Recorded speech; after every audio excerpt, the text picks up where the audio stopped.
함께 말씀 보겠습니다. 이 시간 하나님 우리에게 주시는 말씀은 창세기 30장 22절로 24절입니다.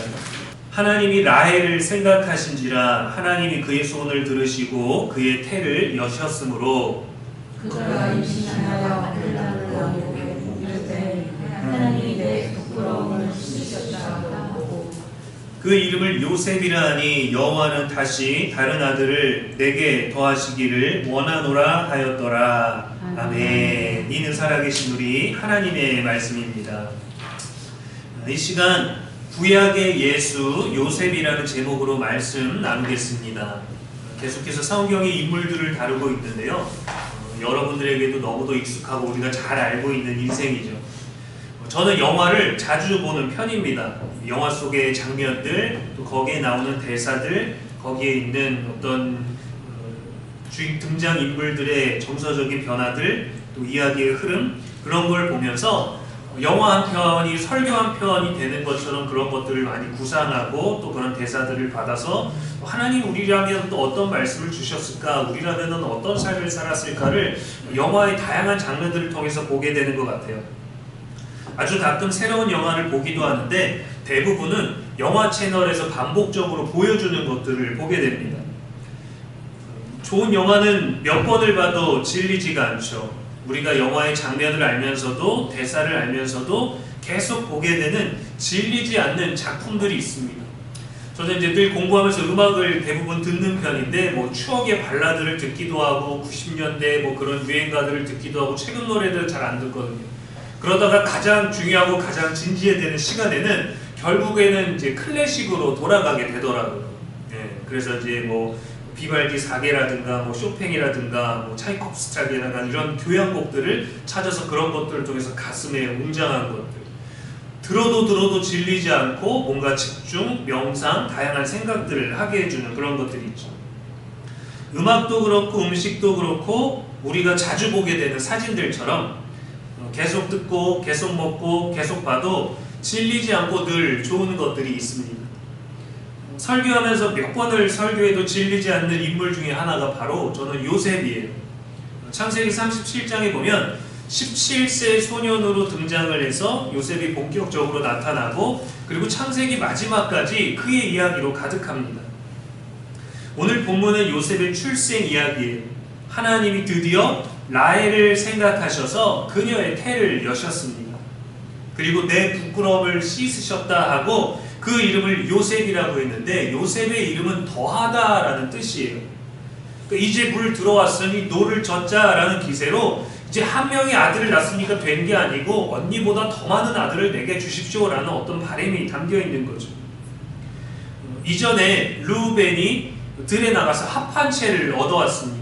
당시 고대 사회에서 사람의 모양을 띠고 있어서 먹으면 자녀를 낳는데 효과가 있다라고 그들이 믿어왔던 거죠. 자녀를 낳을 수 있을 것이라는 기대를 갖고 라헬이 언니에게 그것을 요구했어요. 달라. 내 남편을 너에게 주겠다. 그 조건으로 레아가 남편과 동침을 하죠. 레아는 그때 이미 아들 넷을 낳고 자신의 태가 다쳤다는 것을 알았어요. 그래서 동생과의 어떤 출산 싸움에서 지지 않기 위해서 자신도 여종을 보냈죠. 근데 합한 채를 첫째 아들이 구해왔는데 동생에게 줬고 그녀의 기도를 들으셔서 라헬이 아니라 오히려 레아가 이때 2명의 아들을 더 낳습니다. 근데 우리는 왜 이렇게 혼란스러운가를 보지만 성경은 분명하게 얘기해줘요. 17절 말씀에 보면 하나님이 레아의 소원을 들으셨으므로 라고 되어 있습니다. 그 출산의 능력은 합한 채 때문이 아니었던 거예요. 하나님이 들으시니까 됐어요. 남편을 아무리 불러다 놓고 남편을 놓고 아무리 싸우고 나의 여종을 너의 아들이 가져온 걸 뭘 갖다가 아무리 치고받고 해도 하나님이 개입되셨을 때 일이 이루어진다라는 겁니다. 출산에 효능이 있다는 합한 채를 얻고도 라헬에게는 임신 소식이 없었어요. 그런데 오늘 말씀해 보니까 하나님이 라헬을 생각하신지라 하니까 라헬의 태가 드디어 열렸습니다. 간절함에 합한 채의 효과를 보고 싶었지만 그거는 전혀 효과가 없었고 진짜 효과는 하나님이 하셔야 확실했던 거예요. 아무리 빼앗고 우기고 고집 부려도 하나님이 하셔야 합니다. 어떻게 하실지를 몰라서 우리가 받아들이기를 힘들 뿐이지 하나님이 하셔야 그때 이루어지는 거고 하나님이 하셔야 뭐가 되는 거예요. 사람의 일일지라도. 그렇게 낳은 요셉입니다. 라헬이 얼마나 당당했겠어요. 남편도 날 사랑하니까, 날 위해서 몇 년을 일했으니까. 37장에 요셉이 등장하는데 이미 여기서부터 시작부터 많은 사랑을 받고 있습니다. 형제들이 11명이나 있는데도 그 질서가 파괴될 정도로 사랑을 받았어요. 질서가 파괴되고 미워하고 시기하는 형제들의 연약함 속에서 하나님은 신기하게도 이 요셉이라는 사람 하나를 통해서 회복시키셨습니다. 하나님이 하셔야 확실해요. 요셉이 등장했지만 사랑받기 때문에 지혜로운 사람으로 났습니까? 총리가 됐을 때처럼 신실한 사람으로 났습니까? 아니요. 철없는 막내였을 뿐이에요. 채색 옷을 입고 돌아다니면서 이걸 어떡하나 조심스러워하지도 않고 나이 많은 형들 앞에서 해와 달과 11별이 여러분의 볏짚들이 나한테 절을 했어요 라는 얘기를 막 서슴없이 쏟아냅니다. 너무 철이 없었죠. 아버지까지 혼을 냈죠. 요셉의 삶은 4단계로 나눠볼 수 있어요. 첫 번째로 아버지의 사랑을 받는 지금 시기입니다. 노년에 얻은 아들이라고 편애를 받았어요. 형들의 시기가 있는데도 자신이 높아지는 꿈을 아무렇지도 않게 얘기했죠. 그 꿈 때문에 조롱을 받고 결국 구덩이에 던져져서 노예로 팔려갑니다. 하나님은 꿈을 주셨지만 그 꿈은 고난으로 열렸어요. 외로움으로 열렸어요. 괴로움이 되어버렸어요. 두 번째로 보디발의 집과 감옥에서의 요셉입니다. 보디발의 집에서 성실하고 충성하게 살아서 형통한 자가 되었죠. 성경에서 이 형통이란 단어가 직접적으로 연결된 인물이 바로 요셉이에요. 근데 그것도 노예였을 때였죠. 그런데 억울한 감옥행이 있었고 감옥에서 탁월해서 또 간수장으로 신임을 받고 왕의 신하들을 만나게 되었는데 안타깝게도 2년간 잊혀져 버린 인생이 되었습니다. 그런데도 요셉은 어느 자리에서든 하나님을 의식하며 살았어요. 감옥에서도 그는 분명히 형통한 자였습니다. 세 번째로 총리가 된 요셉입니다. 바로의 꿈을 해석하고 꿈에 대한 대비까지 아주 탁월하게 제안을 해서 애굽의 2인자가 되죠. 왕의 반지를 받죠. 보디발보다 훨씬 더 높은 사람이 되었습니다. 권력의 자리에서도 자신을 높이지 않고 하나님께 영광을 돌렸어요. 바로 왕의 꿈을 듣고 그는 그가 말할 수 있는 것들이 있었습니다. 자신의 경험, 자신의 지혜로 말할 수 있는 것들이 있었고 자신이 대답했지만 바로 왕에게 요셉은 이렇게 말했어요. 창세기 41장 16절에 내가 아니라 하나님께서 바로에게 편안한 대답을 하시리이다. 이게 얼마나 대단한 언어인지 모릅니다. 네 번째로 가족과 제외하는 요셉이죠. 기근으로 인해서 형들이 애굽에 왔고 처음에는 정체를 숨기고 형들을 시험했어요. 미워서가 아니에요. 베냐민과 아버지를 사랑하는 형들의 변화를 확인하고 눈물로 화해합니다. 이때도 얼마나 멋진 대사를 하는지 몰라요. 창세기 45장 7절에 하나님이 큰 구원으로 당신들의 생명을 보존하고 당신들의 후손을 세상에 두시려고 나를 당신들보다 먼저 보내셨나이다. 내가 아닙니다. 하나님이 하셨습니다. 라는 말이거든요. 우리 권사님 말씀하신 것처럼 내가 이렇게 사업을 해왔지만 내가 어떻게 했는지 모르겠습니다. 하나님이 하셨습니다. 이게 정말 저는 참된 깨달음이라고 봐요. 이때 우리가 뭐 자서전을 내고 뭔가 방법, 기업의 운영, 뭐 어려웠을 때, 힘들 때, 잘 될 때, 뭐 인사, 국가 어떻게 할까 그런 노하우들도 있겠지만 진짜 단 하나의 고백은 어떻게 했는지 모르겠습니다. 주님이 없으면 할 수가 없습니다. 저는 그 고백이 신앙인에게 가장 위대한 고백이라고 생각합니다. 요셉의 두 가지 언어가 그랬거든요. 내가 아니라 하나님이 주실 거예요. 내가 아니라 하나님이 먼저 보내셨어요. 여러분 이 말이 형들의 입장에 있어서 내가 너가 미워서 아버지에게도 우리 집에도 그 괴로움을 너에게도 줬지만 이 아이가 고백하는 건 난 형들 그때 정말 원망스러웠어요. 그 말이 아니라 당신들보다 나를 먼저 보내신 분은 하나님이세요. 내가 여기 안 왔으면 내가 노예가 안 됐으면 내가 억울해서 감옥에 안 갔으면 내가 우리 가족을 살릴 수 있었겠습니까? 그리고 미래에 대한 예언까지 하죠. 아브라함과 이삭과 야곱의 하나님이 우리를 이 땅으로 내보내사 약속의 땅으로 이끄실 겁니다. 요셉은 이 고난에서 하나님의 인도를 받고 형통에서도 하나님의 목적을 잊지 않았고 복수 대신 하나님의 뜻을 전했고 죽을 때도 언약을 붙잡고 믿음을 남겼습니다. 창세기 50장에서 그의 마지막 유언이 그랬어요. 나는 죽을 것이나 하나님이 당신들을 돌보시고 이 땅에서 인도하여 내사 아브라함과 이삭과 야곱에게 맹세하신 땅에 이르게 하시리라. 그는 애굽의 총리의 언어가 아니라 하나님의 백성의 언어를 썼어요. 믿음의 언어를 쓴 거예요. 요셉의 삶은 분명히 보여줍니다. 내 인생은 사람의 손이 아닌 하나님의 손에 있었다.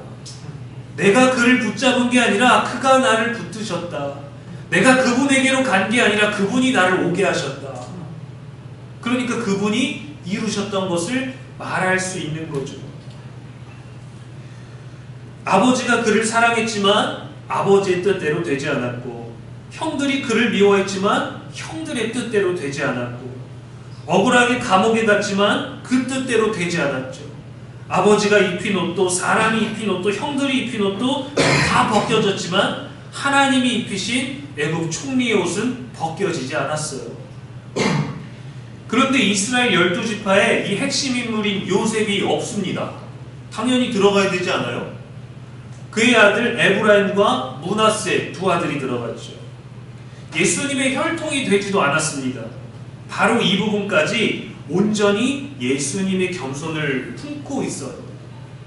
너무도 예수님과 닮았습니다. 요셉은 형제들에게 버림받았고 예수님은 동족 유대인들에게 버림받았죠. 요셉은 노예가 되었고 예수님은 신의 아들이 사람의 모양으로 나타나서 종의 형체를 가지셔서 죄인으로 죽으셨죠.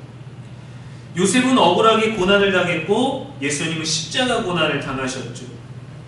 요셉은 구덩이와 감옥에 갇혔고 예수님은 무덤에 묻히셨습니다. 요셉은 애굽의 총리가 되어 온 주변 나라를 구했고 예수님은 부활하시고 승천하셔서 온 세상을 구원하셨습니다. 요셉은 형제들을 용서했고 예수님은 인류를 용서하셨어요. 요셉은 많은 사람들의 생명을 보존했고 예수님은 모든 인류에게 영생을 주셨습니다.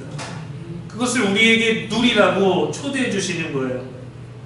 이미 성경의 시작인 창세기에서 예수님은 요셉의 모습을 통해서 이미 예표가 되었습니다. 그리스도의 메시아의 모습을 미리 보기 해주는 거죠. 요셉의 삶에도 고난이 있고 그 힘든 여정을 지난 후에 용서를 통한 생명과 복음의 이야기가 있습니다. 요셉만이 특별했기 때문이 아니라 하나님이 요셉만을 썼기 때문이 아니라 하나님이 쓰시면 우리도 요셉이 될 수 있어요. 하나님이 인도하시면 우리도 요셉과 같이 될 수 있습니다. 총리가 되지 않아도 그 전에 감옥까지만 있어도 하나님이 우리를 요셉처럼 쓰시면 우리는 요셉처럼 살 수 있어요. 안타깝게도 고난은 하나님의 계획에 늘 포함이 되어 있습니다. 근데 우리가 이 이야기의 순서를 생각해 보십시오. 총리가 되고 나서 감옥에 갔다가 노예가 되는 게 낫겠습니까? 노예가 되고 감옥에 갔다가 총리가 되는 게 낫겠습니까? 아무리 생각해봐도 우리는 끝이 좋은 것을 더 좋아하죠. 우리가 사는 마지막 날까지 우리는 좋지 않을 수 있어요. 아무리 열심히 믿어도 하나님의 복이 안 느껴지는 현실일 수도 있어요. 근데 우리의 끝은 그게 아니라 영생이기 때문에 좋을 수밖에 없습니다. 나쁠 수가 없어요. 이 땅에서 힘들지만 우리는 영생을 꿈꾸잖아요. 이 땅의 끝이라면 행복한 인생이 얼마나 있겠어요. 많이 이루고 많이 가지면 행복했어요. 아무것도 가져가지 못하니까 더 힘들어합니다. 내려놓지 못하니까 처리를 해야 되니까 더 힘들어요. 그래서 하나님 우리들에게 내려놓으라고, 비우라고, 다 나눠주라고, 포기하라고, 버리라고, 가난해지라고 하는 겁니다. 형통은 믿음의 성장을 위한 좋은 조건이 아니라 하나님이 함께 하시는 우리 내면의 상태가 드러나는 겁니다. 그래서 예수님으로만 가능해요. 요셉과 함께 하신 주님, 요셉이 고백한 주님이 우리의 아버지입니다. 그분이 함께 하셔서 세상에 예수님 미리 보기가 되어주십시오. 요셉의 고난처럼, 요셉의 고백처럼 우리의 고난도, 우리의 고백도 예수님 안에서 예수님으로 증거되기를 소망합니다.